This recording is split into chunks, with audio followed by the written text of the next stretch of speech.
Alors, concernant les puissances, tout d'abord les puissances d'exposants entiers positifs. J'ai rappelé d'abord la définition de la puissance d'un nombre. Donc n étant l'exposant, on lit a puissance n, eh bien c'est la multiplication n fois du nombre a par lui-même. Donc 10 puissance 4 en fait c'est 10 fois 10 fois 10 fois 10, hein, le 10 étant répété 4 fois. Ce qui fait 10 000, 2 puissance 5 c'est 2 fois 2 fois 2 fois 2 fois 2, 2 puissance 5, donc le 2 est répété 5 fois, ce qui fait 32. Moins 3 puissance 4, donc c'est moins 3 qui va être répété 4 fois, et donc on multiplie ces valeurs entre elles, ce qui va donner 81, en rappelant la règle des signes, hein, moins par moins ça fait plus, et ici moins par moins ça fait plus, ce qui donnera un résultat forcément positif. Au niveau des deux particularités, un nombre à la puissance 1, eh bien, il va être répété une fois, donc il donnera le nombre, donc 4 puissance 1 ça vaut 4. Et par convention, un nombre à la puissance 0 eh bien, est égal à 1. C'est-à-dire 4 puissance 0, ça vaut 1. Ensuite, pour les exposants d'entiers négatifs, donc c'est-à-dire, exemple, 2 puissance moins 4, 3 puissance moins 1. Comment on a défini ça? Alors déjà, c'est défini pour tout nombre différent de 0. Et donc on définit la puissance négative a puissance moins n comme étant l'inverse de a puissance n, qu'on note aussi 1 sur a puissance n. Donc par exemple nous aurons 2 puissance moins 4 qui est égal à 1 sur 2 puissance 4, et 2 puissance 4, on reprend la définition de la première partie, est égal à 1 sur 2 fois 2 fois 2 fois 2, ce qui fait un 16e. 3 puissance moins 1, eh bien c'est 1 sur 3 puissance 1, et c'est en fait égal à 1 tiers. Et donc c'est le 1 tiers se note en termes de puissance comme 3 puissance moins 1. En fait la puissance moins 1 c'est ce qu'on appelle aussi l'inverse, puisque 1 tiers c'est ce qu'on appelle aussi l'inverse de 3. Ensuite 10 puissance moins 3, c'est 1 sur 10 puissance 3, 10 puissance 3 c'est 1000, et donc 10 puissance moins 3 correspond à 1 millième. Et 1 millième en écriture décimale est égal à 0,001. Donc on aura le tableau suivant.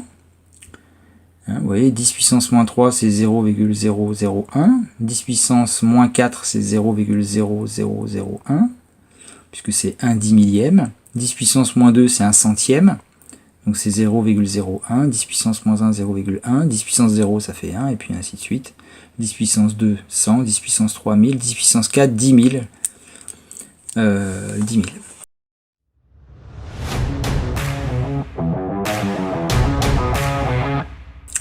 Nous poursuivons et nous terminons ensuite avec les opérations sur les puissances. Alors les premières règles de multiplication d'un même nombre avec des exposants différents. Donc exemple, la formule nous dit a puissance n fois a puissance m est égal à a puissance n plus m. Autrement dit, quand je vais multiplier 2 puissance 4 par 2 puissance 3, on va additionner les exposants, ce qui va faire 2 puissance 7. Quand on a affaire à une division d'un même nombre avec des puissances, eh bien, on va soustraire cette fois-ci les exposants. Donc 5 puissance 6 divisé par 5 puissance 4, ça fait 5 puissance 6 moins 4. Enfin, un nombre exposant n, le tout à la puissance m, on multiplie entre eux les exposants. Donc on aura 10 puissance 3 puissance moins 2, qui vaut 10 puissance 3 fois moins 2, et ce qui fait 10 puissance moins 6. Puisque 3 fois moins 2, c'est égal à moins 6. Enfin, dans ce rappel sur les puissances, deux autres formules. Alors cette fois-ci, contrairement à la règle numéro 1, dans la règle numéro 1, c'est l'exposant qui est changé.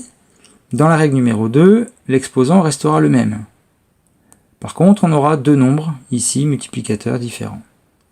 Alors, cette première règle nous dit qu'une multiplication avec une puissance, eh bien, la puissance peut se mettre sur le nombre A et sur le nombre B. Et même chose quand c'est une division, ou une fraction, à une certaine puissance, eh bien, l'exposant va se mettre sur le A et sur le B.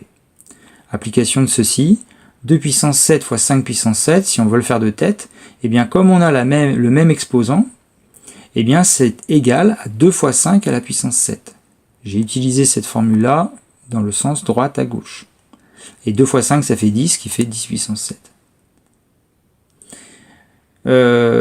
Cette formule, on peut l'utiliser de gauche à droite. Par exemple, si je veux calculer 20 puissance 4, je vais dire que 20, c'est 2 fois 10. Donc la puissance 4 va venir sur le 2 et sur le 10. Donc ça fait 2 puissance 4 fois 10 puissance 4. 2 puissance 4, ça fait 16. Et 10 puissance 4, c'est 10 000. Donc autrement dit, j'ai plus qu'à rajouter 4 zéros à 16 et ça fait 160 000. Voilà. Dans les deux exemples à la fin, qui illustrent la formule sur les puissances, eh bien, sur la division, là j'ai 80 puissance 6 divisé par 8 puissance 6. Comme j'ai les mêmes exposants, je peux dire que c'est 88e le tout à la puissance 6, mais 80 divisé par 8, ça fait 10 puissance 6. Bon, ce sont des formules qui sont utilisées pour, dans certains cas déjà, pas tout le temps, et aussi dans l'idée de simplifier certains calculs.